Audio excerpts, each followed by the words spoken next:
Good evening, folks. I'm Ash Alan. You are guys joining with me in Ash Alan Talks. And right now I'm from Dubai, and Debbie is joining with me from United States. And she's a very interesting guest.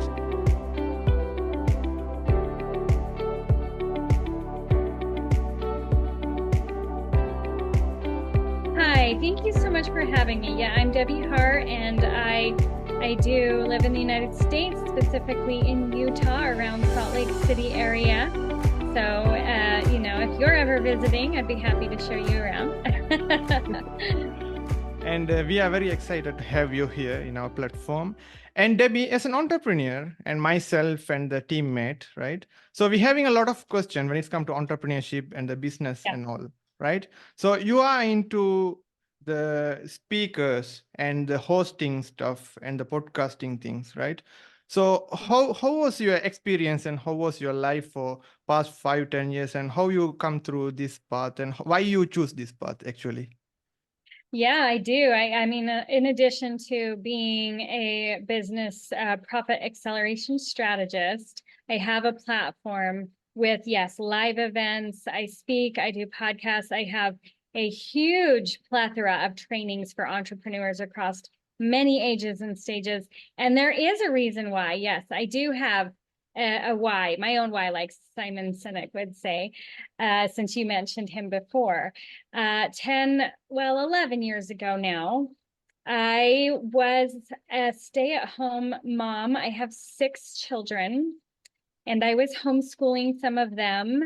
And so I did not really have a career or a large income, but I am entrepreneurial minded. So I did always have little side hustles, but not much, because it would only be a couple hours a week, because in my world at that time, my main job and focus was on raising my family.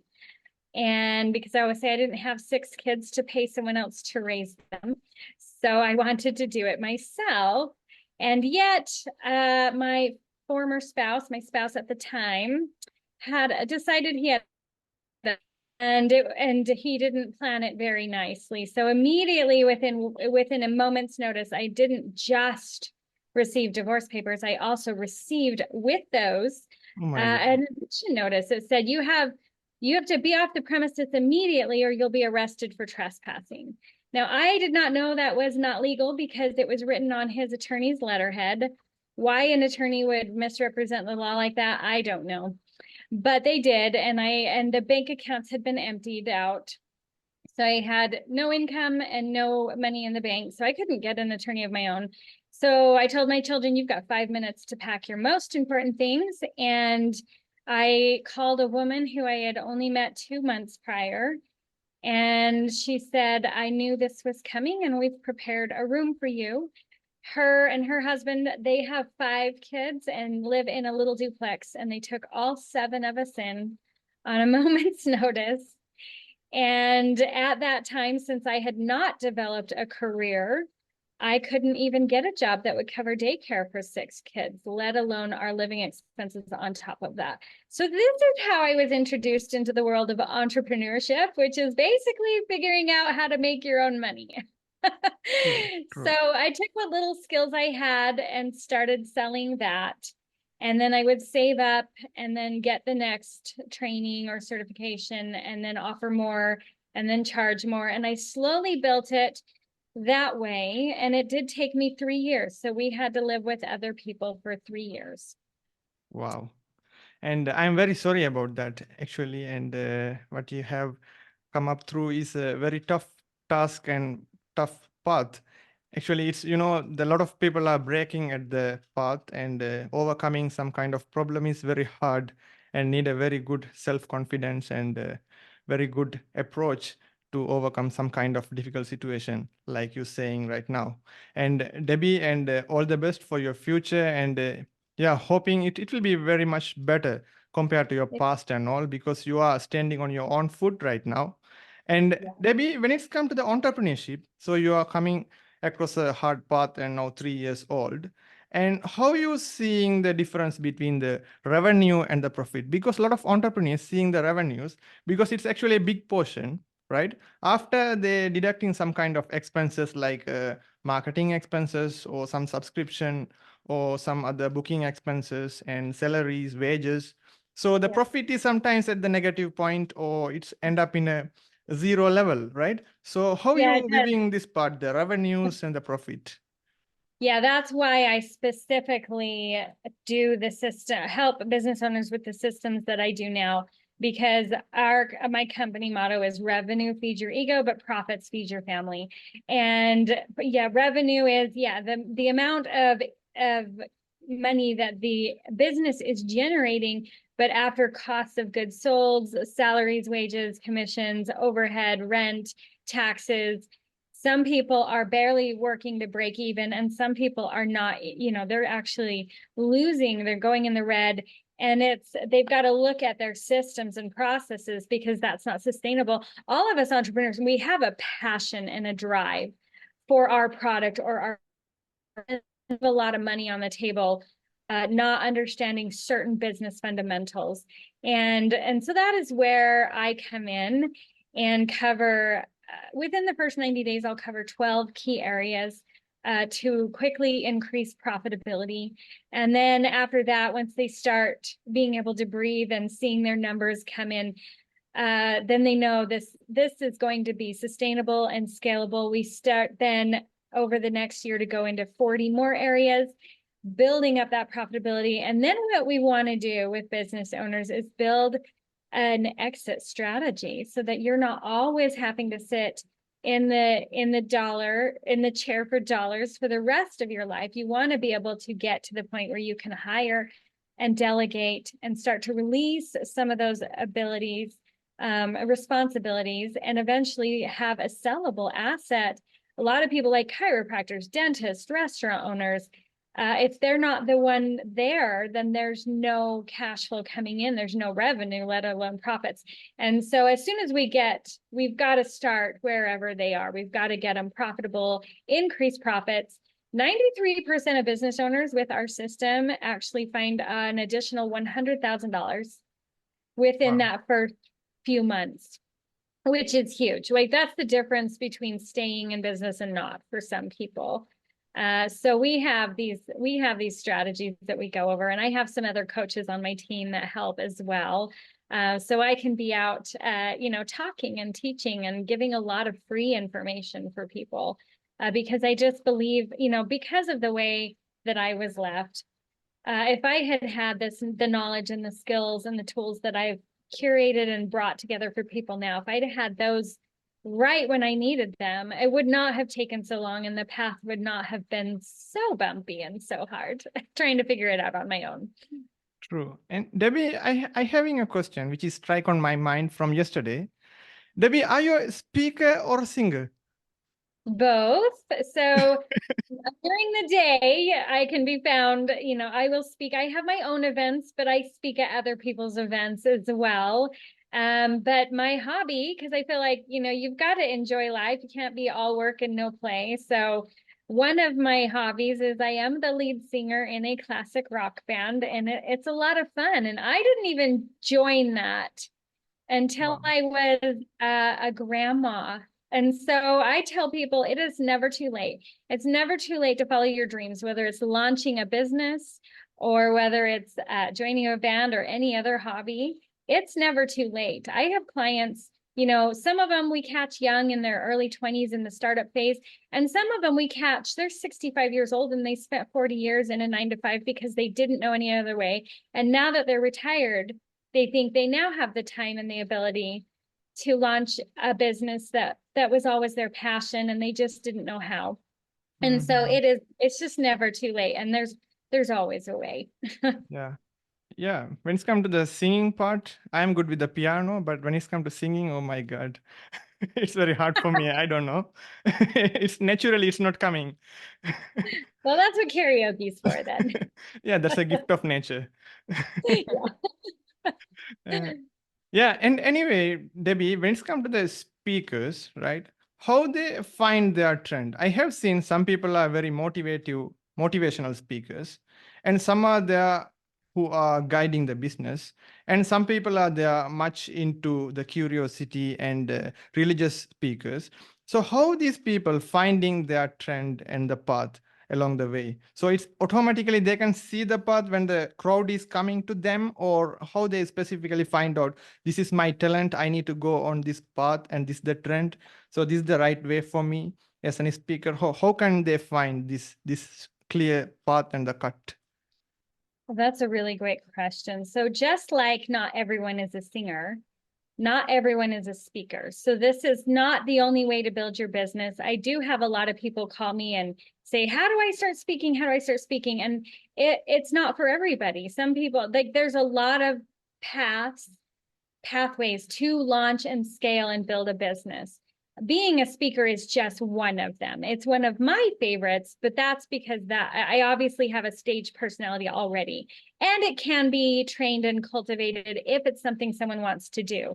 And if it is, then finding your message actually comes through experience. So a lot of people will start speaking on one topic, and as they find out what they're really good at, which part they're really passionate at, and a combination of what their market and their circle of influence is asking for, the message starts to change and develop. So I did start out as a motivational speaker. I did start out in the personal development world. That's what I did for a decade. And through life circumstances and just finding my passion and my voice and the market asking me for things, my message, my branding, and my trainings have all turned into business and entrepreneurship over time. But it's really just a matter of getting started, knowing that you won't be perfect at it when you begin, but that's how everybody begins. So Alex Hermosi is really great at being vulnerable about that. And he's a really big household name right now in the business world. But he started out in the gym world and the wellness world. And when he started doing videos, they were very bad.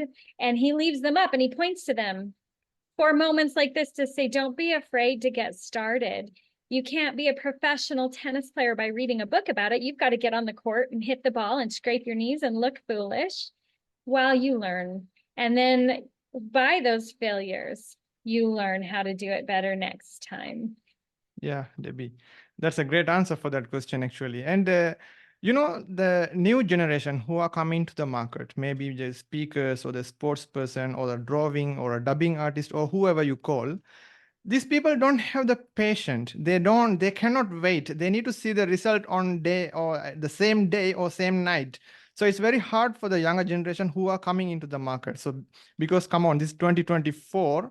So in the people who are passionate about their trend and the passion with the job are still stick to the field. But the people who are searching only for the money and the profit, they are broke in some point in the along the way. So how you seeing this point, the young generation who are coming into the market for this kind of industry, they do not have the patience to find the right track or to get the right crowd or the right listeners to them. So how you can motivate, or what is your idea for those kind of people? Well, there's a motivation, there's a mindset piece to that, and then there's a mechanics piece to that. It's one of my profit strategies. So the mindset piece is knowing there is no such thing as an overnight success, and there is no such thing as a self-made millionaire. It does take time and consistency, and it does take networking and getting, working with other people. So, speaking of Alex Hermosi, he says it took 4 years for his videos to start getting traction. Same with some friends of mine. Maya Nicole is a Instagram influencer, and it took her 3 years to build traction. London Laz is a big time, millions of viewers now TikToker, but it took him over 5 years before he got any traction. So building, your brand and your messaging, especially as a content creator, can take time because that's just how the algorithms work. But for building your business, the mechanics of that, as well as the mindset of, resiliency and never giving up on your dreams, because, choose your hard. Yes, it takes time to build an audience, but and that's hard to build patience, but it's harder to live your life knowing you never went after it. You never chased it. So the mechanics of our very first strategy to help business owners increase profitability is to look at their market dominating position. Some people refer to that as a unique value as selling point, but what we give them some examples, and then we deep dive and start to create one for them. An example is Domino's. You know, Domino's, everybody knows Domino's. Why? Is it because they have the best pizza on the planet? No, they do Only not the, have the best pizza on the planet. yeah, I guess only the branding.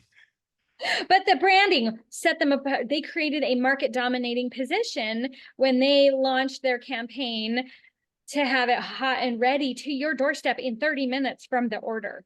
Yeah. That set them apart. So they built their model around being, you know, having their franchises near college towns and catering to hungry college kids who could order it and get it on their doorstep in 30 minutes. And now, even to this day, even though they don't even have that messaging anymore, you remember it, and they have top of mind awareness because they created that market dominating position.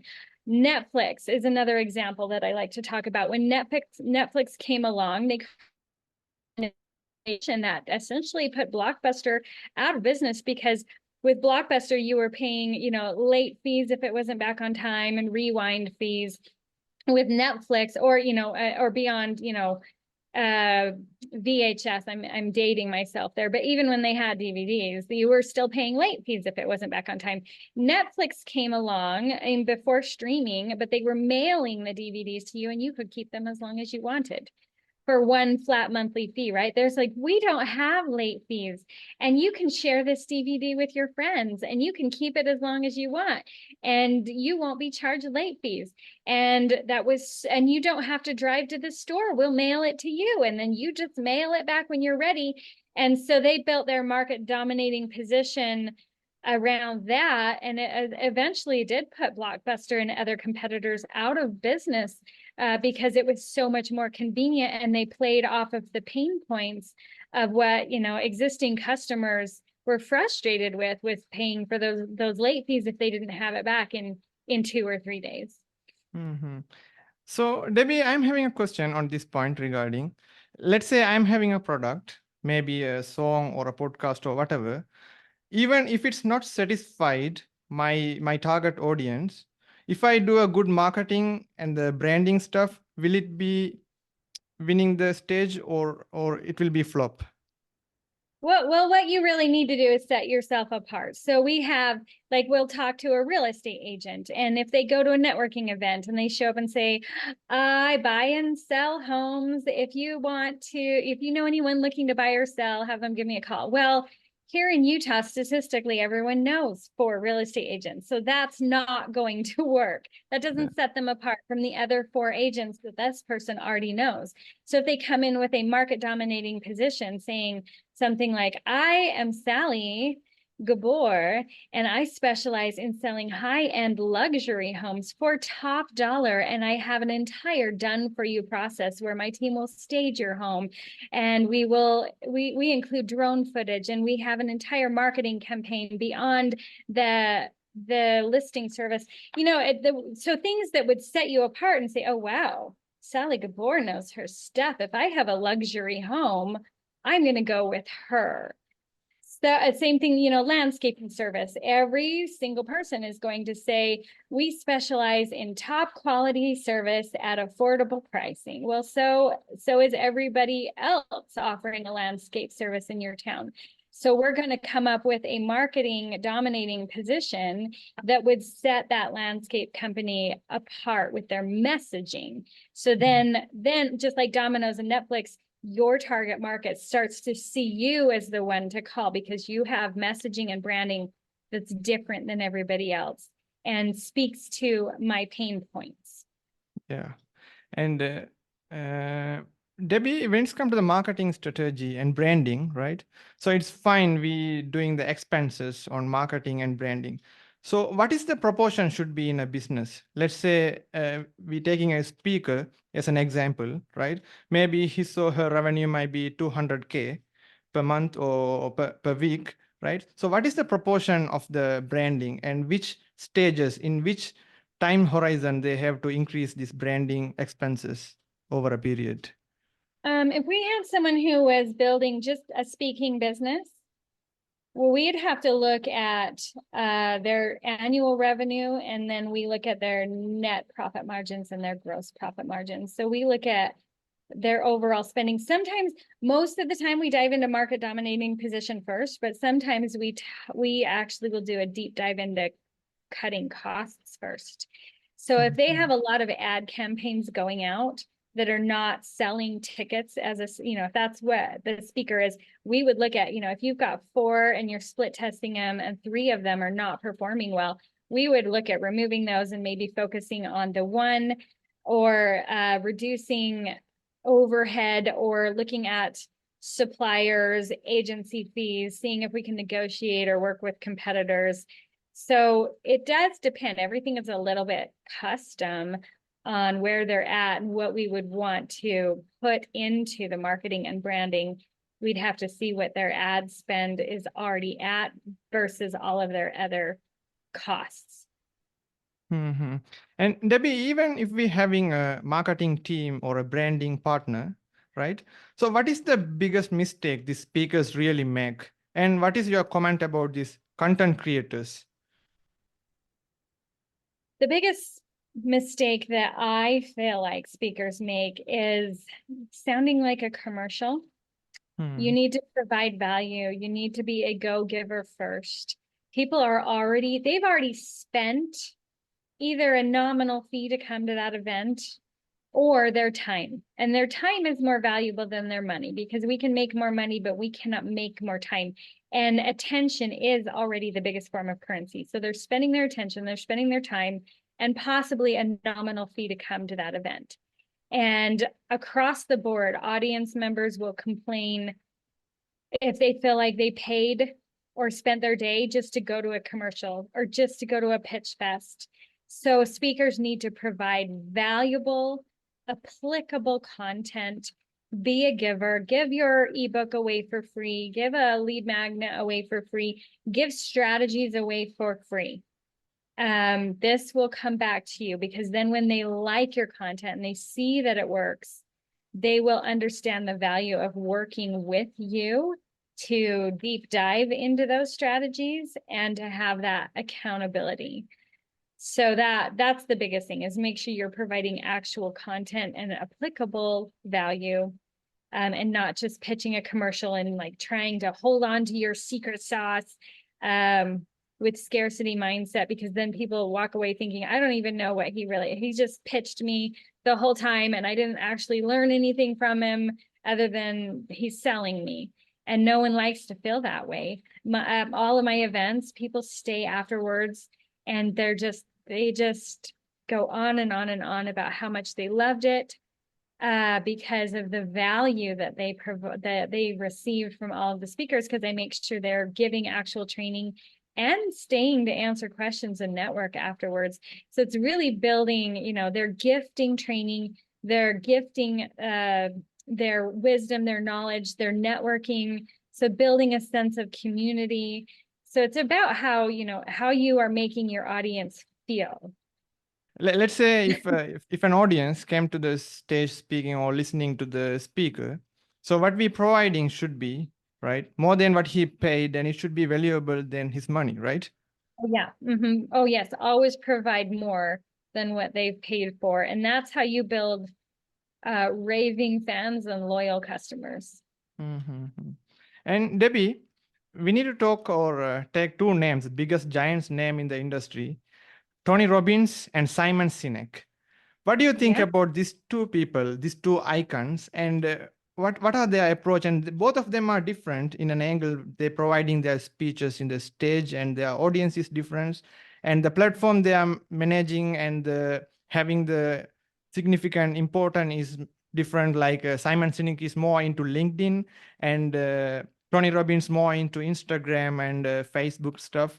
So how are you viewing these two giants, and what are their approach? Are they a similar approach, or they are motivated by two different factors? And I love that you're asking this question, because I bring this down to a micro level with people all of the time, that we don't have to be worried about too much competition, because there's enough business out there for everybody. You need to work on finding your messaging and your branding, and then the right audience will be drawn to you. So yes, Tony Robbins has a very different energy than Simon Sinek, and they're not competing with each other because certain people resonate with one more than the other. I personally like both. I like to learn from a lot of different teachers and trainers so that I can curate my own and broaden and expand my own awareness of belief systems and culture and what's possible. But some people just really don't like one or the other, and that is okay. There's enough audience members for both of them. So you find the one that you resonate with and to learn from or to model after. If you like LinkedIn more, because it does tend to have a more professional feel or structure, then that's what you dive into. If you like big and loud and sparkly, go with the Tony Robbins style. That's more of what I do. There's always live music and some dancing and some dynamic features to my events because I do resonate with the Tony Robbins style a little bit, Simon Sinek's messages as well, but it's just my personality. So the more true you are to you when you're speaking, when you're hosting, when you're selling, when you're marketing, the more authentic audience members, clients, customers will be drawn to you.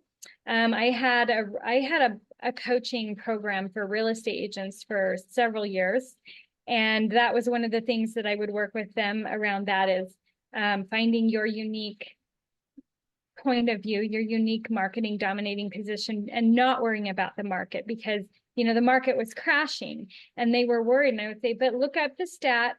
Oh, hey, in Utah, 2,500 homes still sold last year. Well, you only need 2 of them a month to meet your income goals, right? You only need 2 or 3. There's plenty enough out there for you. You focus on that instead of whatever everybody else is saying.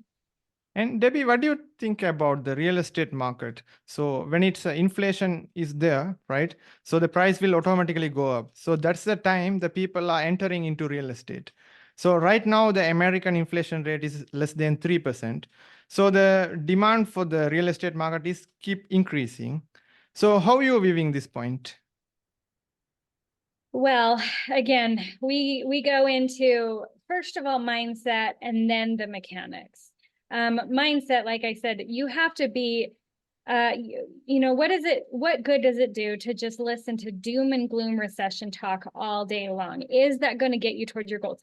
So it is good to be aware of the economy and what's going on, but then focus on what are my goals and how do I get there? So when as a struggling single mom of 6 with no income a decade ago, I did assume that I would never be able to buy a home again because I was making up my own income as I went, right? It wasn't documentable income. Yeah, But I I'm very I sorry about that. Yeah.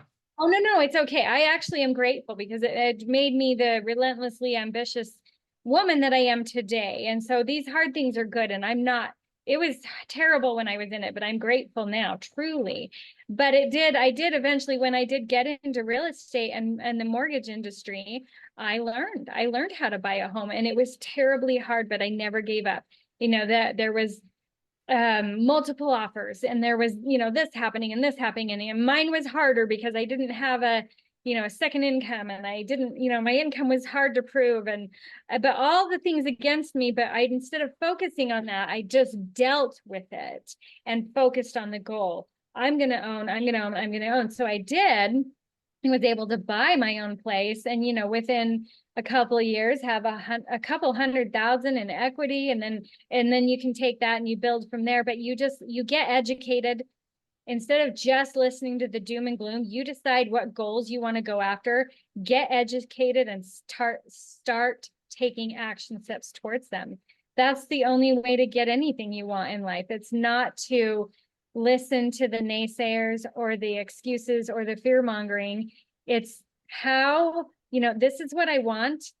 Let me go find the way and take steps every day towards that. Whether it is buying a home in a market like this, you you don't start in your dream home. Start in a condo, start in a townhome, get a co-signer or a co-investor if you have to. You can have up to 4 individuals or 8 people as 4 couples on one loan without it being commercial. You can get a residential loan with that many people on it. Start that way if you have to. It's better than renting a dorm room with 3 other people. So because you're building. So if you have that goal and you want that, don't just assume it's out of reach. Go find a lender, go find a creative financing mentor, go find a real estate agent, put a team together and get a plan and start taking action on that plan. Same thing when you're starting a business. Don't just assume that it's out of reach because you're a struggling, homeless, penniless, single mom with 6 kids. Don't assume it's out of reach. Find the way, find a mentor, find a book, find a podcast, and get started. Just take steps every day. Wow. Debbie, that's a very strong words from you. And yeah, people are very motivated here. And I can see some comments already, right, over the audio. And Debbie, so wow, it was an incredible speech. And I have some more question. That the thing is, the time is ticking up. And I want to have you one more session with you, maybe Okay. whenever you are available, right? So I have a lot of questions, right? We can discuss it before the podcast and we can dive into the podcast anyway. So that is Debbie from United States of America, a mom and entrepreneur and a Wonder Woman. And Debbie, I need to ask one more question at the end. What is your motivational words for young entrepreneurs who are coming into market? As you mentioned before, there are people without single penny and without homeless and hopeless people are there, right? But they're having a idea or some kind of plan in my mind. Okay, I need to go away from this kind of hardship and I need to follow my dreams and I need to come up with a entrepreneurship journey and need to achieve in my life, and that kind of ideas are all there in young entrepreneurs. But the problem is the monetary background and the things practically when it's come to the market. So what is your motivational words or what is your advices for those people? We already given the motivational speech. Yeah, anyway. Yeah. I love this because don't be afraid don't let this stop you. So many people die with their dreams still inside of them because they were too afraid or full of naysayers in their life to take action. So just start small. Start with the mindset stuff first and building up your own excitement about the possibilities by listening to podcasts like yours or like mine. Those are free.